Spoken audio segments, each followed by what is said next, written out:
Hello, friends. Today I have a very special video for you. These amazing humans we have here are some of the ladies from the Inclusion and Costuming panel that we did for CoCoVid this summer.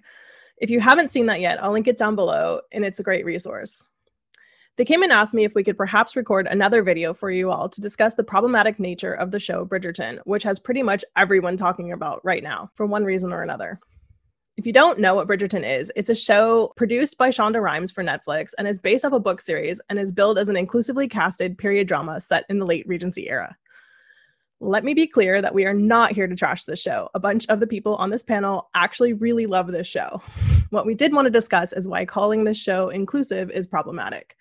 The panel is meant to serve similarly to when you tell your friend that they did something that bothers you, and then they ask you to point it out to them next time it happens. We have a live and topical example here of what is meant by problematic themes and casting in popular media, and we thought that we could use it as an example of things that we as a country have been discussing in the wake of the Black Lives Matter movement this year. When it comes to topics of race and inclusion, I believe that it is my job as a compassionate human to make space for people of color to let their opinions be heard. While I agree with all of their points, I don't believe that it really matters how I feel about it. My job is to make space for them and to hear them.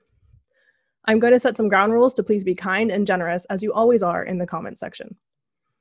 I'd also like to mention that this video will probably be full of spoilers, so if you're a person who wants to watch this show spoiler-free, please feel free to come back and join us for this conversation later. With that introduction out of the way, can I ask all of you to introduce yourselves again? So hi, I'm Maria. I'm also known as Historical Garments, and I'm going to be touching a bit about the colorism in the show.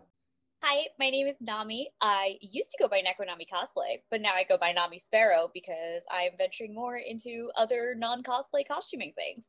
I will be talking about race baiting and how it affects Bridgerton. Hi, I'm Anne Marie, also known as Silk and Stitches on Instagram, and I'll be talking a little bit about just like colorblind casting and racial integration of this show as it is. Hi, I'm Christine. I go by Sostine on Instagram and YouTube, and I'll be talking about the alternate universe that Bridgerton takes place in. Hi, I'm Erica. I'm Erica Alamode on social media, and I'll be talking a little bit about the lack of representation for Asians in the show. Hi, I'm Gigi from Reenactors of Color on Instagram, also La Belladonna History. I'm coming here because I have a perspective as someone who didn't really know about the books and hadn't heard of the show until a few days before it aired. I plan to talk a little bit about stereotypes and implicit bias. I also want to say, if viewers can have serious opinions about historically accurate fashion, then I can have opinions about stereotypical casting and racially biased entertainment. So 100%. Just wanted to say that. All right, Maria, what is race coding or colorism, and how does it appear in Bridgerton? So colorism it's actually a newer term in itself, but it's something that's been practiced for a long time since colonization. So basically, colorism is receiving different treatment based on your skin tone, the preference being lighter skin tones over darker skin tones. We see this come up in Bridgerton by how the characters were cast and the storylines that they were given. So characters like Simon and Marina and the Queen. So those characters are the ones you see interact mostly within high society, the Queen being above that, and they're portrayed by light skin tone actors. We also see the story of the Duke of Hastings, who from the start, he's shown to us to be, a bad person, a villain. Like the more we learn about him, the more you dislike him. And he's portrayed by a dark-skinned actor. Other characters that were cast to be portrayed by medium or dark-skinned actors in the show also have either secondary or minor roles. So somebody like Lady Danbury, she moves in high society, but we barely know anything about her. We're giving a glimpse on her, but I don't see her as one of the like Simon or Marina roles. Will, who's the boxer, friend of Simon, Jeffries, who is, I'm trying to remember the right term. I don't know if he's the footman. He works for Simon. So, he's in a servant role. They also just use a lot of other characters as background people to fill up the room. So, sometimes during the balls and the dances or the boxing matches, you'll see other people of color, but they're just in the background, like they're not given much screen time. And this isn't a comment about the actors themselves. It doesn't have to do with how they were cast. We're not talking about their abilities to portray these characters. It's mainly a comment on casting decisions that were made. So you usually see light-skinned characters get the better or happy endings and the storylines, and you usually see darker skinned characters as secondary roles, servants, villains, stuff like that. And so, it's important for writers, producers to do better in how people of color are represented and not just superficially included in media. I did have a couple thoughts as well. Another thing that I did want to point out is that a lot of the actors who were given main roles have Eurocentric features. So specifically the actor who plays Simon, and don't get me wrong, incredibly handsome man, but also an incredibly handsome, light-skinned Black man who does look very European. And once again, this is not a judgment on that actor. He's an amazing actor and he did a great job. But the decision to cast an actor of color and to also have an actor of color that conforms to Western expectations of beauty is a decision. Whereas we could cast actors who are POC who have features that are not Western beauty standards. And that's also very important as well. And I think the one good thing that did happen with this is while the woman who was cast as the queen was very light-skinned, she also did not have as Eurocentric features as the other main Black actors, which I noticed and found exciting, but also they were all light-skinned for main roles. One thing I wanted to just add, Maria did a great job summarizing, is the most evil character in the show is hands down Simon's father, right? Because he basically abuses a small boy. And I think, correct me if I'm wrong, he is one of the darkest skinned people on the show. Did you receive my letters? It is a deep enough wound to live with the knowledge that you shall one day inherit Hastings. And to me, that was really disturbing because it doesn't have to be that way. Like, you can have shows like Harlots where that doesn't happen. And let's be clear, I haven't read the books, but in the books, the entire book is cast as white. So this was a choice that was made by the casting directors. I thought it was interesting how it was a very intentional choice to cast all the physically desirable characters of color like Simon and Marina as very light-skinned characters, whereas you see what Christine and Maria had pointed out, that like the darker skinned characters tend to be portrayed more as secondary or villains. Nami, what is race baiting and how does it affect Bridgerton? Race baiting is claiming to address racial issues but not following through. Bridgerton was really guilty of this because it was marketed as a show that incorporated color and race into a historically inspired universe with a diverse cast. Specifically, the showrunner Van Dusen objected to saying that Bridgerton casting was colorblind and said in response that that would imply that color and race were never considered when color and race are part of the show. As Marina touched on, the main POC characters that we did have were light-skinned, effectively excluding the vast majority of POC from Bridgerton's claimed diversity. And on top of that, color and race were barely discussed within the actual show. Bridgerton neglects to actually address anyone's race until halfway through the series, and then they never mention it explicitly again, essentially ignoring the presence of POC in the aristocracy. If you want to talk about race in a fantasy setting, it isn't enough to imply it. So just say it. You have to say it with important issues like this. Implication isn't enough. When you claim that color and race are part of the show, they need to be actually part of the show and not a 30-second segment in an 8-episode series. If these claims hadn't been made, then this show would have been an excellent example of seeking diversity in casting. And while we still would have had these problems with it, they wouldn't have been as glaring. Because compared to other media in fantasy and historical settings that exist right now, this is objectively the largest number of POC faces that we have seen on a screen. And that was immensely obvious when you started watching this show. And it was really nice to see.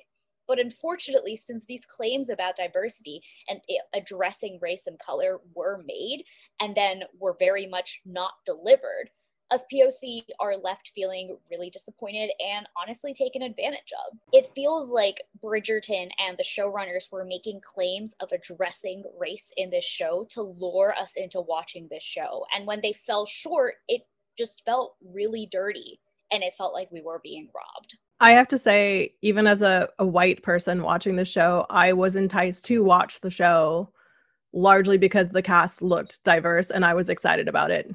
And then I watched some of it and I Yeah. was not excited anymore. I just want to add that they really showcased the diversity on all the posters, you know, like all the ads really showed it. So Yeah. it's not something that they really were selling it, you know. If white people are feeling race baited, we got a problem. The reason it feels so gross is at the end, it seems like all the POC were in the background. And it seems like we were just being used as props. Yeah. We're people props. Yeah. Like for me, I've full disclosure, I've read some of the books. I did have to give up halfway through. I will say when I saw the character of Marina Thompson, I was really excited, and because I totally forgot her actual storyline in the books, because she actually shows up in a later book and they brought it earlier. And when I was really excited, because like, oh yeah, suddenly we get like a person of color who gets to go out, and like she starts out poor, but then she's gonna go through and she's gonna be like beautiful. She's gonna take the whole like town by storm, and she actually has one of the saddest storylines in the entire series. And I was like, oh, that's who she is.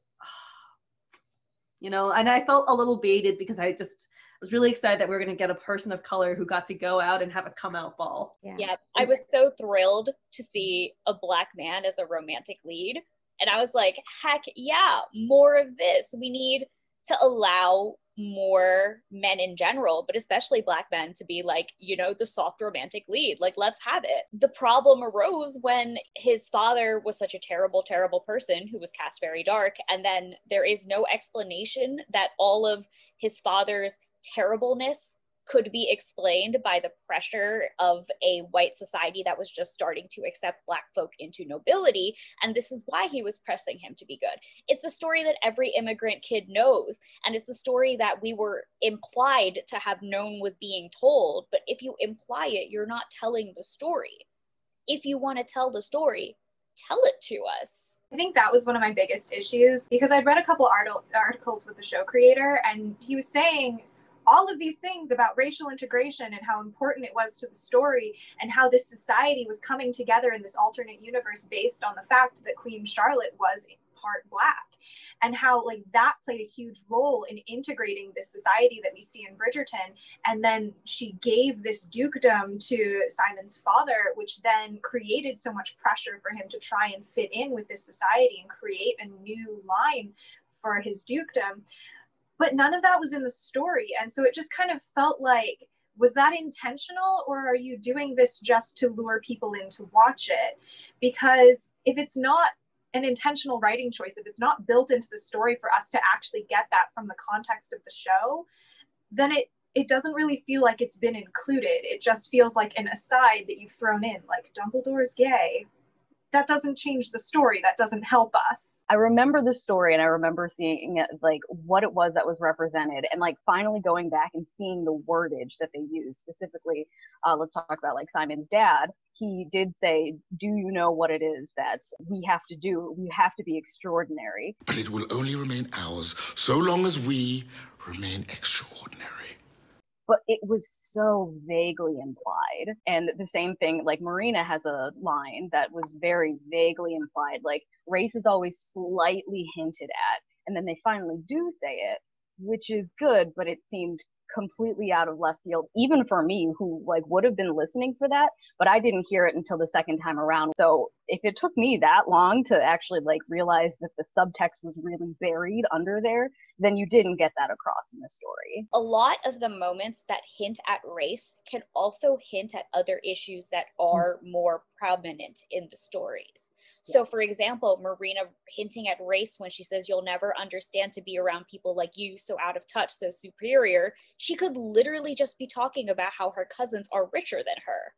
She could literally be talking about how they're from the city versus she's from the country. She could just be talking about men versus women. Like, there are so many issues that are actually at the forefront and talked about in this show that implying race when everything else is right there in your face is just such a cop-out. So, Anne, was there a promise of racial integration? Is this what we would call colorblind casting?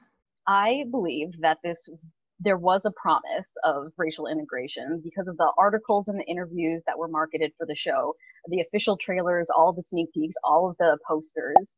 It seemed to promise this inclusion of people of color in this period fantasy story. It was very clear to any viewer that that's what was promised.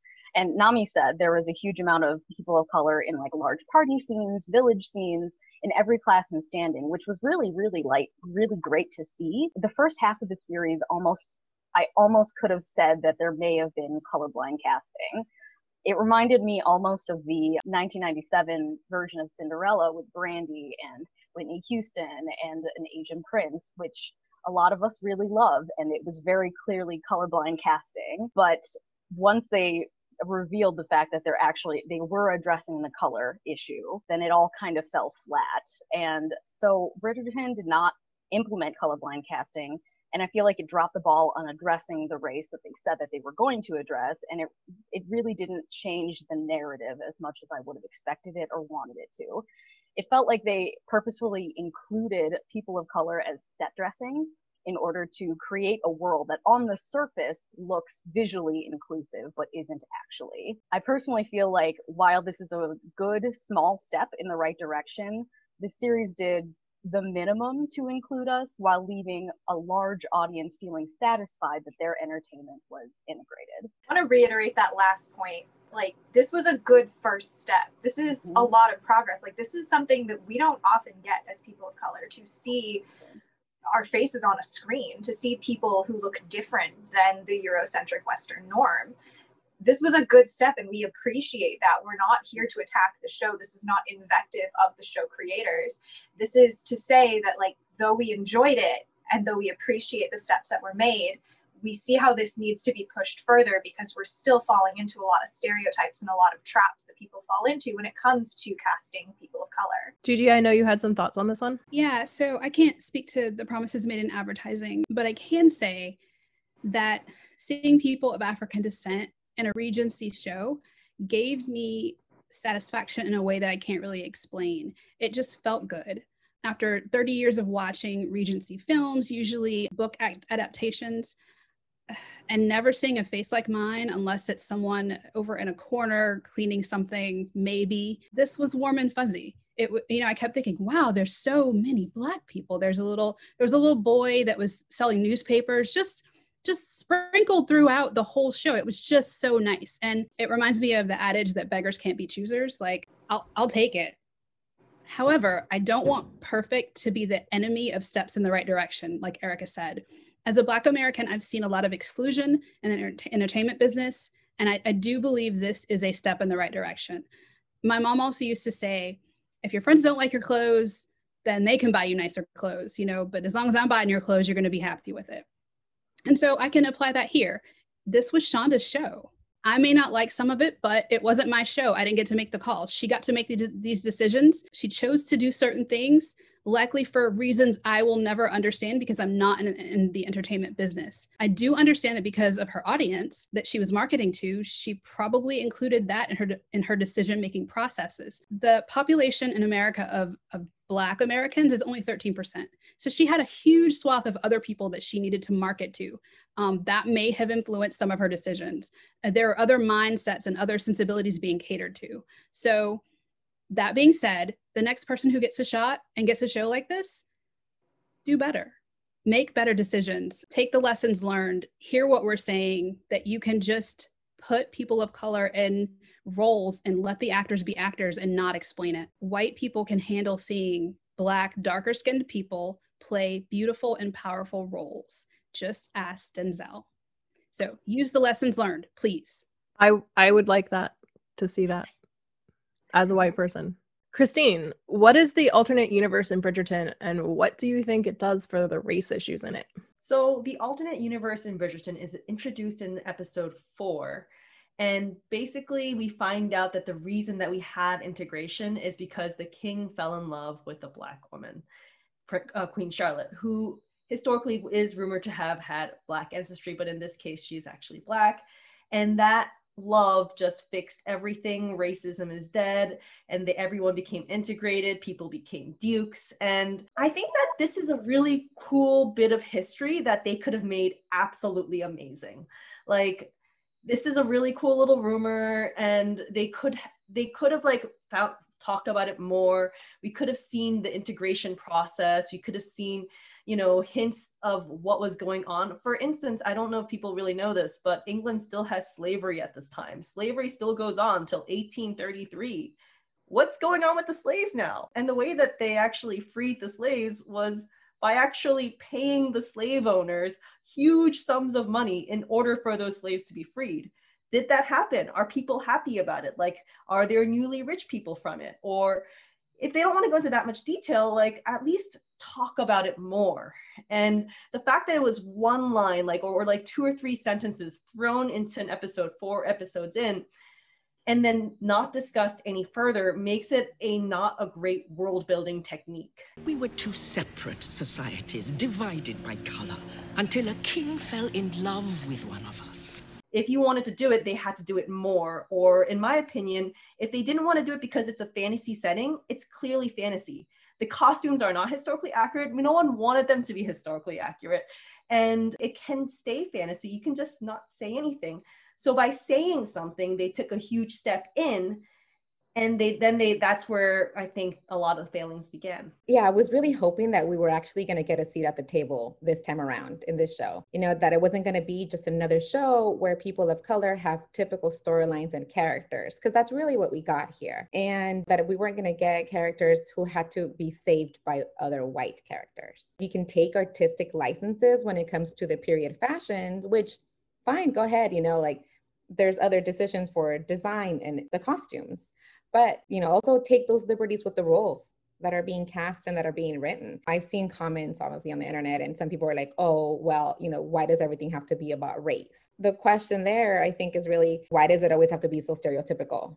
Or just, we see the same stuff. Like, people of color also really want the chance for escapism. Like, we want to turn on TV, we want to turn on the show and see ourselves integrated into these storylines that have real happy endings, not someone that came in and was saved, but we want that too. And I think that's what we were hoping for here. We didn't really get it. Also, almost everything is about race at this point. So yeah. Yeah, you can't escape it. I agree with you, Maria, completely. I think this alternate reality did not need to be explained, and developed poorly after it was explained in a shoddy manner. I tuned in because this looked Regency-ish and had people who look like me in it. These are actors. Let them act. That would have been satisfying enough. Erica, what did you think of the non-Black minority integration in Bridgerton? I had so many feelings on the lack of representation for other ethnic groups in this show. Gigi said earlier about how she felt so warm and fuzzy to finally see people who look like her on screen. And that spoke to me because I've always loved Jane Austen. Regency was always like my favorite thing ever since 3rd grade. When I first read Pride and Prejudice, I wanted to be included in a world like that. And so when we finally got this promise that, hey, this is going to be a racially integrated society, you're going to see people like you in a world that you've always dreamed you could be included in, I was really excited for that. And I knew that the primary focus would be on integrating Black characters and not so much Asians, because that's just how they were advertising it. And that's how a lot of media goes. But I was hoping to at least see a couple people like me, maybe someone who looks like me with a speaking line. But in the end, we really didn't see any Asians. And statistically, this falls into trends that we see in media. The Annenberg Inclusion Initiative from USC has an ongoing quantitative study of diversity in film. And one of the things that they found from the top films last year, 2019, was that Asians really only make up about 7% of characters, speaking characters in shows. Out of 100 films last year, 55 did not include Asian females at all, on screen or in speaking roles. And since 2007, there's really been no statistically significant increase in representation of Asians on film. Of more than 1,000 films surveyed in this study produced in Hollywood, less than 4% of characters are of Asian descent, and less than 1% of maiden characters are of Asian descent. And so I thought that we were going to get at least one Asian character that would play a role in this story. There's a stark contrast between the show advertising itself as a racially integrated Regency society and the complete lack of Asian speaking roles. And I know Maria and I had talked about this as well, that like there's not really a lot of Hispanic or Latinx representation in the show either. And that's not something that I can personally speak to because I don't have as many statistics on that. It just reinforces the idea that we don't exist in these stories. We only exist as background characters. We don't exist to tell our own stories, just in the grand lives of everybody else. And we're relegated to largely invisible roles in society and in storytelling. And when we do occur, because there is a single South Asian character who does speak in the entire series, she's overtly sexualized and participates in a threesome the very first time you see her, and then only has one speaking line later down the line in the show. My wife, Mrs. Lucy Granville. It is a pleasure, Mr. Bridgerton. It's all very on the fringes of society, and that felt very disappointing based on the promises that we were given. And it gives the fandom and the costuming community sort of grounds to exclude us as well, because if we don't exist in the source material, then we don't have to exist in the fandom either, and it gives people license to exclude us going forward. It reinforces the insignificance and the undesirability and the unacceptability of other ethnicities. And I feel like this applies in large part to the lack of Black representation as well, or the lack of equitable representation for the Black characters. We just didn't appear on screen at all. And it was utterly disappointing in a way that felt like a failed promise, you know? It very much sparked in me the feeling of the model minorities are to be seen and not heard. I just want to point out that I think I counted 2 Asian people without speaking roles. One of them was waving a fan. We're good at that, fan waving. And the other one was at a shop shopping silently. And maybe there were others, but those were the only 2 I really remember seeing. And it's just like... There were some in the ball sequences, like standing around in the background, but they were decorated. Okay. Absolute decoration. Yeah, I remember one of the Queen's handmaidens, or a couple of them, were actually Asian as well. Fan waving, petting dogs. The thing that makes me saddest about this is that, as stereotypical as that South Asian woman's character was, I rejoiced hearing like an Indian voice and seeing an Indian woman, or I'm assuming her background, of course, there's a lot of people who look Indian who are like Middle Eastern, et cetera, but seeing her on screen, I was like, yes, it's me. And the fact that that one person speaking for literally 10 seconds gave me that much joy is absurd.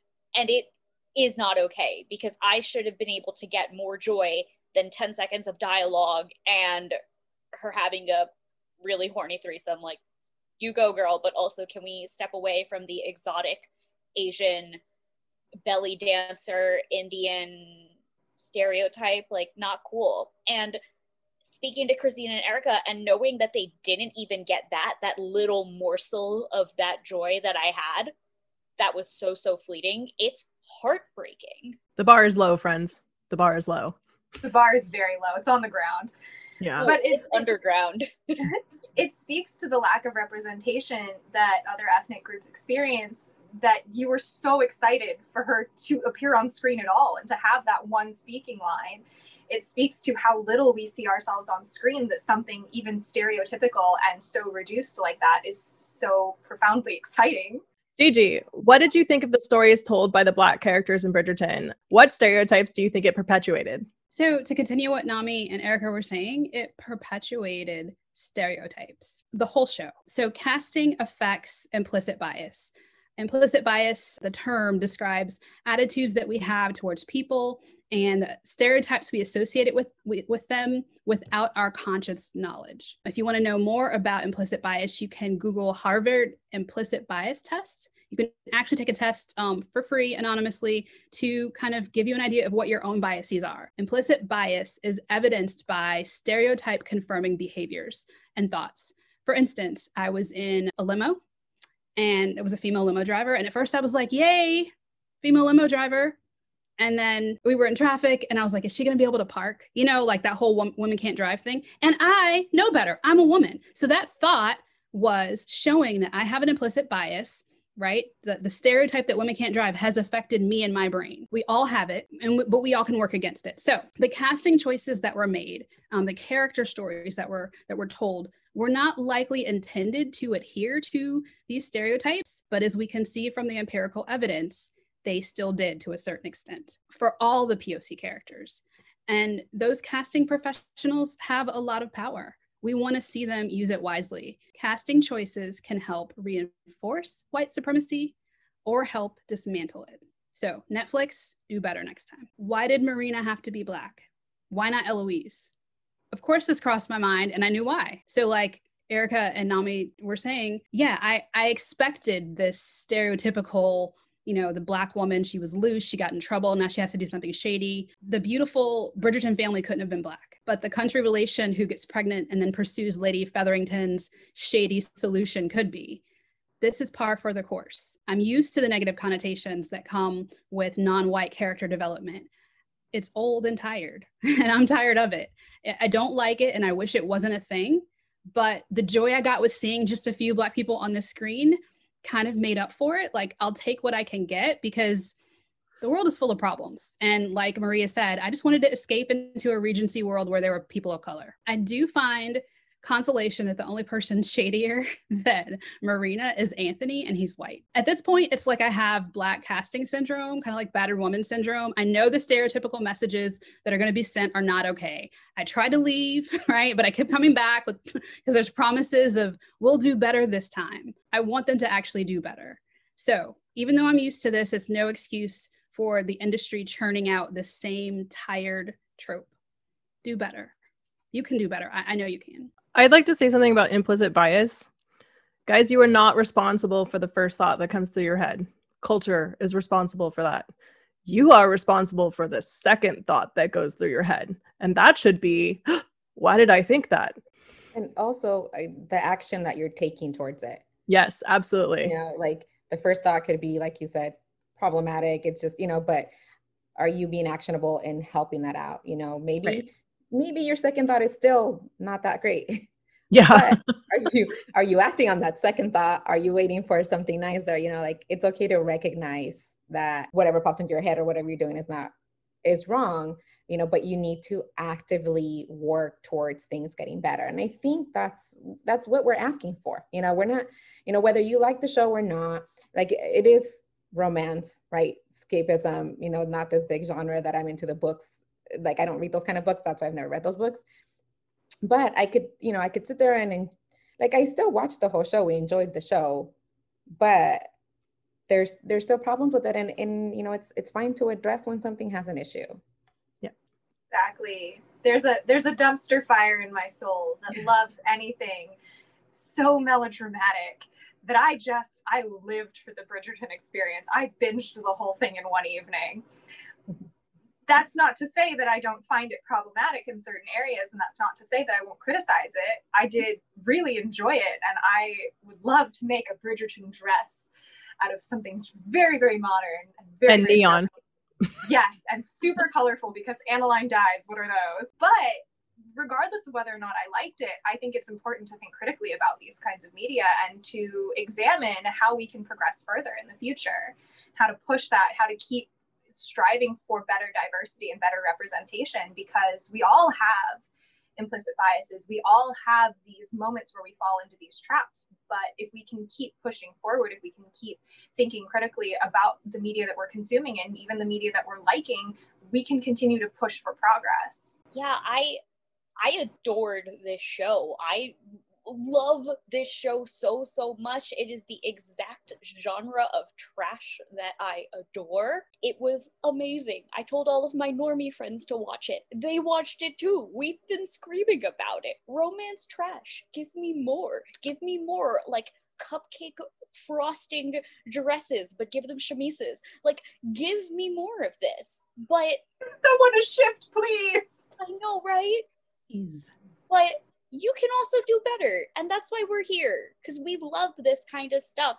And even for those of us who, those among us who like, this is not their genre and they're like, no thanks, we still see how like people enjoy this and we can make it better for everybody. So it is completely okay to love imperfect media. Obviously, we all do. And it's pretty much required since the perfect media doesn't exist. But what isn't okay is ignoring the imperfections in the media that you love, or very specifically attacking the people who point out these problems. It is so uncomfortable to address problems with things that we love, be that people or, you know, TV shows and movies. And it's understandable to get defensive in places like this, but you need to understand that we're not attacking this or attacking you for liking something that isn't perfect. We come at these things that we love because unless we take the time to point out the flaws and the things that we enjoy, we won't get better things. Think about it. This version of Bridgerton wouldn't exist today if nobody cared about racial representation in historical fantasy. It wouldn't exist.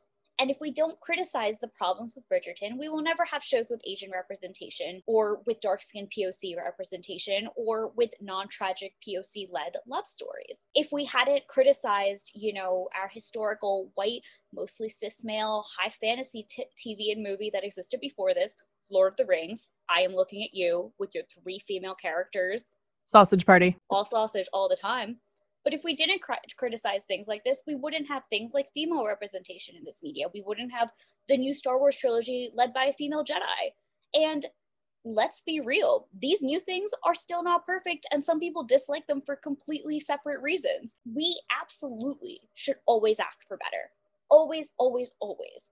But in the meantime, always be critical of media that you dislike, but be especially critical of the media that you enjoy, because that's how you get better things. Yeah, well said. All right, I think that covers the discussion topics that we felt were important. Thank you all for helping us understand from your perspective why this show, while cast with diversity in mind, is still very problematic. I hope that everyone out there got some food for thought out of this video. I know that the more time I take to have compassionate conversations with my friends, the more I'm aware of the world around me and how it affects them adversely, so that I can start to attempt to help them in whatever way I can. I'd like to thank you all for joining us today. Please give this video a thumbs up if you enjoyed the conversation here, and feel free to leave your thoughts below, but remember to keep them kind. Bye, guys.